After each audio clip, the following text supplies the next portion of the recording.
12th में हमारा chapter 13 चल रहा था इंश्योरेंस। हम इंश्योरेंस के बारे में कल हमने पढ़ा, इंश्योरेंस के उद्देश्यों और कार्यों के बारे में, और उनको हमने 3 प्रमुख भागों में विभक्त करते हुए उसके प्राथमिक उद्देश्य और सहायक उद्देश्य और सामान्य उद्देश्य का डिस्कशन किया। आज इस टॉपिक को हम आगे बढ़ाते हैं। आज हम पढ़ते हैं बीमा की आवश्यकता और महत्व के बारे में। अब तक जितना भी हमने बीमा के बारे में जाना है उससे ये चीज़ तो स्पष्ट हो गई कि बीमा ही है एक ऐसा माध्यम है जो भविष्य में होने वाली अनिश्चितताओं और जोखिमों से हमें सुरक्षा प्रदान करता है, हमें क्षतिपूर्ति का वचन देता है, चिंता मुक्त बनाता है।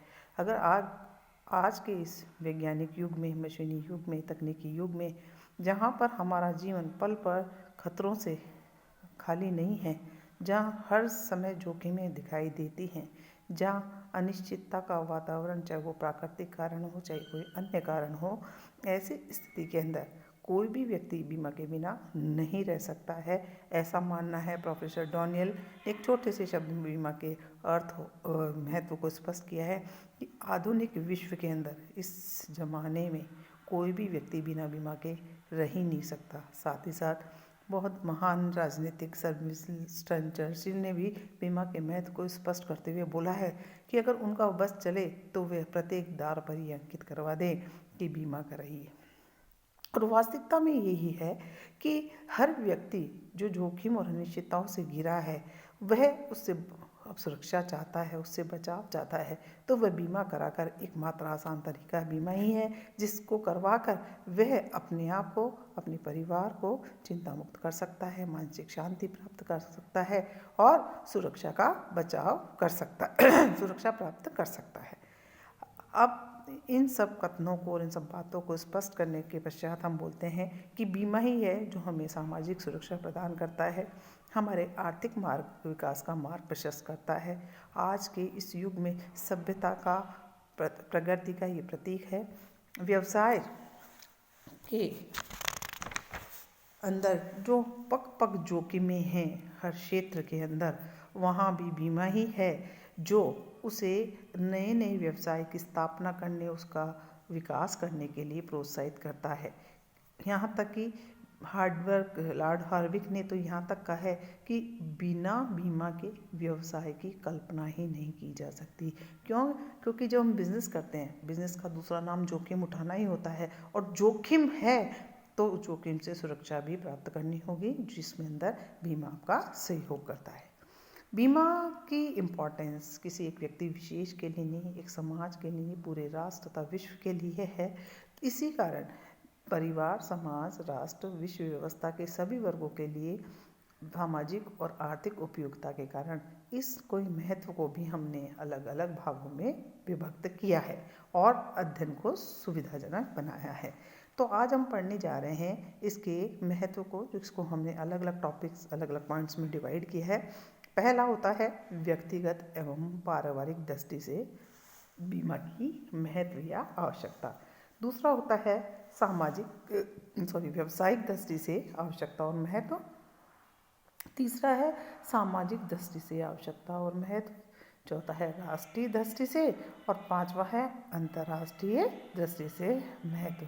ठीक है, अब आज डिस्कस करते हैं इसका पहला पॉइंट, जिसको हम बोलते हैं व्यक्तिगत एवं पारिवारिक दृष्टि से बीमा का क्या महत्व है। इसमें हम सबसे पहले पढ़ने जा रहे हैं बीमा सुरक्षा प्रदान करता है। आप सभी जानते हैं बीमा कराया ही इसीलिए जाता है जो भविष्य में अनिश्चितताएं हैं, जोखिम है, इसके विरुद्ध ये क्या करता है, सुरक्षा प्रदान करता है। तो बीमा का सबसे महत्वपूर्ण है कि भविष्य में कोई भी घटना घटित होने पर यह बीमित को होने वाली हानि के विरुद्ध क्या करता है, सुरक्षा प्रदान करता है। बीमित व्यक्ति कुछ प्रीमियम देकर बीमाकर्ता से बीमा पत्र में उल्लेखित जो भी कारण है जिससे कोई क्षति हो सकती है, हानि हो सकती है, उसकी पूर्ति का वचन प्राप्त करता है। जीवन बीमा में एक व्यक्ति के समय से पूर्व अगर मृत्यु हो जाती है या वृद्धा अवस्था में कष्टों के विरुद्ध कोई उसे दिक्कत होती है कमाने की या अपनी गृहस्थी चलाने की, तो उसे सुरक्षा प्रदान करता है।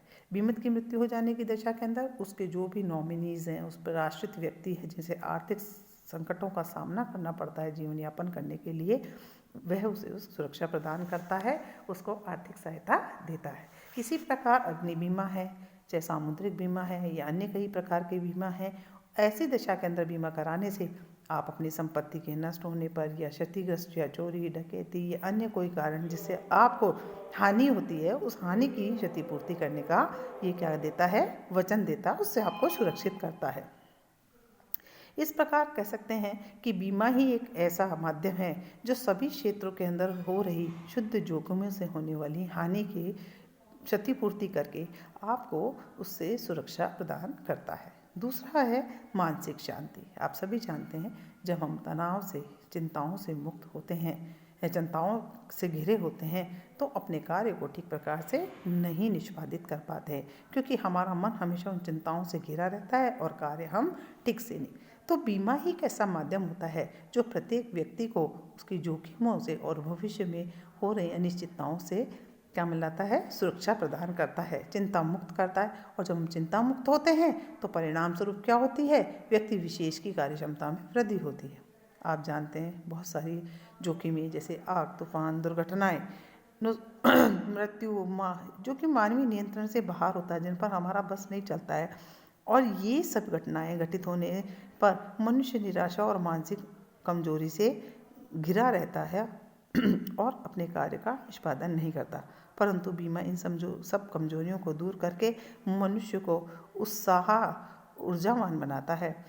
जीवन बीमा निगम, वृद्धावस्था बीमा, क्षतिपूर्ति श्रमिकों की, सामूहिक बीमा, सेवानिवृत्ति बीमा, ये सब इस प्रकार की बीमा योजनाएं हैं जिससे अंदर व्यक्ति आर्थिक रूप से निश्चिंत हो जाता है और अपनी कार्यक्षमता का पूरा उपयोग कर पाता है।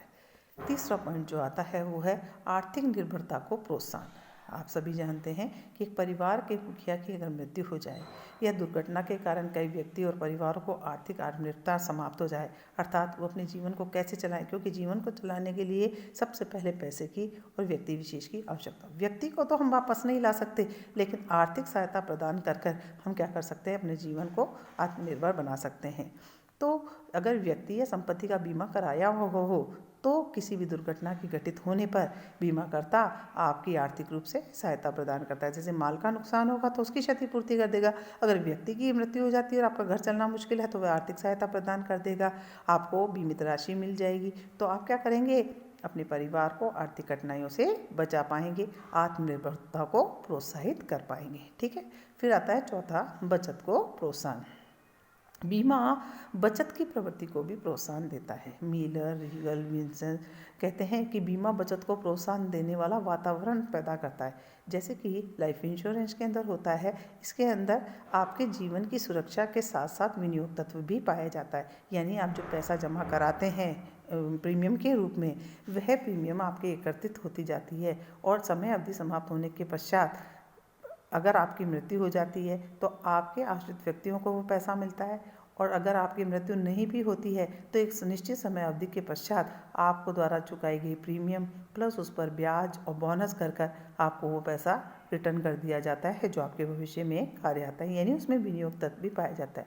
इसके नियमित प्रीमियम जो आप भुगतान करने के लिए क्या होता है, एक तरह से आपकी बचतें क्रमबद्ध होती चली जाती है। आप तो जीवन बीमा पत्रों में कुछ ऐसी योजनाएं हैं जैसे बीमा संचय, मनी बैक पॉलिसी। इससे सुरक्षा के साथ साथ बचत की प्रवृत्ति भी क्या होती है, बढ़ती है, क्योंकि आप जो प्रीमियम देते हैं वो एक तरह से आपकी बचतों के रूप में एकत्रित होती जाती है और जिसका लाभ आपको प्राप्त होता है, जिससे हम बचत करने के लिए प्रोत्साहित होते हैं। अगला पॉइंट आता है घरेलू संपत्तियों की भी जोखिमों से सुरक्षा मिलती है। बीमा घर परिवार की सभी संपत्तियों की जोखिमों से भी आपको सुरक्षा प्रदान करता है। आज हमारा रहने वाला घर है, उसके अंदर कई प्रकार के इक्विपमेंट्स होते हैं जैसे टेलीविज़न, एसी, फ्रिज, कूलर, जेवर। हम इन सब का भी क्या कर सकते हैं, बीमा करवा सकते हैं और इनसे भी जोखिम से सुरक्षा प्रदान प्राप्त कर सकते हैं। फिर आता है सतर्कता को प्रोत्साहन। बीमा कंपनियां अपने ग्राहकों की यानी बीमितों को क्रय हानि से बचाने के लिए अनेक प्रकार के उपाय अपनाने के भी समय समय पर सुझाव देती रहती है।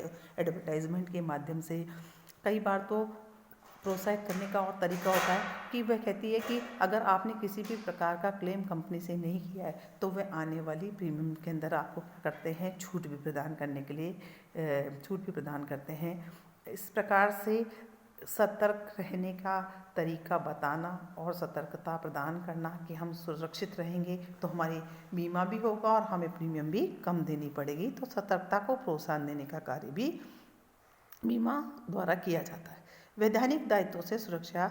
बीमा कराकर कोई भी व्यक्ति बीमित अपने वैधानिक दायित्व से भी मुक्ति प्राप्त कर सकता है। जैसे कि जब एक वाहन चालक वाहन चलाता है तो वह किसी व्यक्ति विशेष को या मकान को हानि भी पहुंचा सकता है। एक्सीडेंट जब हो जाता है तो हम तृतीय पक्षकार को जो उससे होने वाली क्षति पूर्ति करनी होती है उस दायित्व को हम बचते हुए बीमा कंपनी पर हस्तांतरित कर सकते हैं। बीमा आप कोई मकान मालिक को अगर आपको क्षति पहुंचाते हैं या किसी तीसरे व्यक्ति के एक्सीडेंट करके उसकी मृत्यु हो जाती है तो वो क्षतिपूर्ति की मांग करता है। तो ऐसी सिचुएशन के अंदर आप क्या करते हैं, ये दायित्व बीमा कंपनी को ऊपर डालकर बीमा कराकर उस पर डाल सकते हैं और अपने वैधानिक दायित्वों से सुरक्षा प्राप्त कर सकते हैं।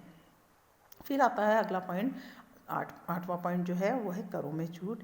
बीमा से करों में भी छूट प्राप्त की जाती है। हमारे भारत सरकार ने कई प्रकार के बीमा के अंदर इन्वेस्टमेंट करने पर, जैसे जीवन बीमा कराने पर बीमित को द्वारा जो चुकाई गई प्रीमियम की राशि होती है वो राशि हमारे इनकम टैक्स के अंदर रिबेट के रूप में भी हमें प्राप्त होती है। इसके अतिरिक्त संपदा कर के लिए संपदा की गणना करते समय बीमा पत्रों की राशि को कुल संपत्ति में नहीं जोड़ा जाता है और पर कर नहीं लगाया जाता है। इस प्रकार गिफ्ट में दिए गए बीमा पत्रों एवं उन पर चुकाई जाने वाली जो इंश्योरेंस प्रीमियम होती है उसे भी गिफ्ट टैक्स से क्या रखा गया है, मुक्त रखा गया है। फिर आता है कुर्की से सुरक्षा। किसी भी व्यक्तियों के किसी कारण से दिवालिया हो जाने पर उसकी सब संपत्तियों को तो कुर्क किया जा सकता है और ऋणदाताओं को उसे बेचकर पैसा चुकाया जा सकता है, लेकिन जो भी हमारे LIC के बीमा पत्र लिए हुए होते हैं वह कभी भी कुर्क नहीं किए जा सकते, अर्थात नीलामी उनकी नहीं की जा सकती, उनको बेचकर ऋणदाताओं को पैसा नहीं चुकाया जाता है। फिर आता है अपना 10वां पॉइंट, खाते में वृद्धि।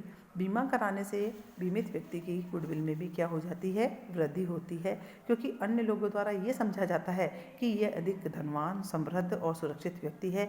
ऐसे व्यक्तियों को भविष्य में वित्तीय संस्थाओं और बैंक आदि से ऋण मिलने भी क्या होती है, सुविधा होती है। तो लोग क्या करते हैं, बीमा कराकर अपने इमेज को मार्केट के अंदर मार्केट वैल्यू अपनी बनाते हैं, जिससे आसानी से समय पर वित्तीय सहायता भी प्राप्त की जा सके। साख सुविधाएं। बीमित व्यक्ति जीवन बीमा पत्र पर जमा प्रीमियम के एक निश्चित भाग का, जो कि बीमा कंपनी द्वारा निश्चित किया गया होता है, उस राशि तक का लोन भी ले सकता है। बीमित व्यक्ति अपने व्यवसाय, अपनी पारिवारिक आवश्यकताएं जैसे पुत्र की विवाह या बच्चों की शिक्षा आदि के लिए LICs और अन्य बीमा कंपनियों से ऋण भी प्राप्त कर सकता है। निवेश। फिर आता है मैगी के अनुसार यद्यपि निवेश बीमा का मुख्य कार्य नहीं है, फिर भी बीमे में विनियोग का लाभ भी मिलने लगा है। जैसे कि लाइफ इंश्योरेंस के अंदर सुरक्षा के साथ साथ आपको विनियोग तत्व भी पाया जाता है। जीवन बीमा में घटना के घटित होने के बाद बीमित व्यक्ति या उसके उत्तराधिकारी को एक निश्चित धनराशि जो दी जाती है। अन्यथा क्या होता है, अगर आपकी मालूम मृत्यु भी नहीं होती है और आपने पूरी प्रीमियम चुकाया है तो अवधि समाप्त होने के पश्चात बीमित राशि के साथ आपको उस पर दिया जाने वाला ब्याज और बोनस की प्राप्ति भी होती है। इस प्रकार आज हमने डिस्कशन किया हमारे वैयक्तिक एवं पारिवारिक दृष्टि से बीमा के महत्व को। हम आज अपना टॉपिक यहीं ख़त्म करते हैं। कल हम पढ़ेंगे व्यावसायिक दृष्टि से बीमा का क्या महत्व है। Thank you.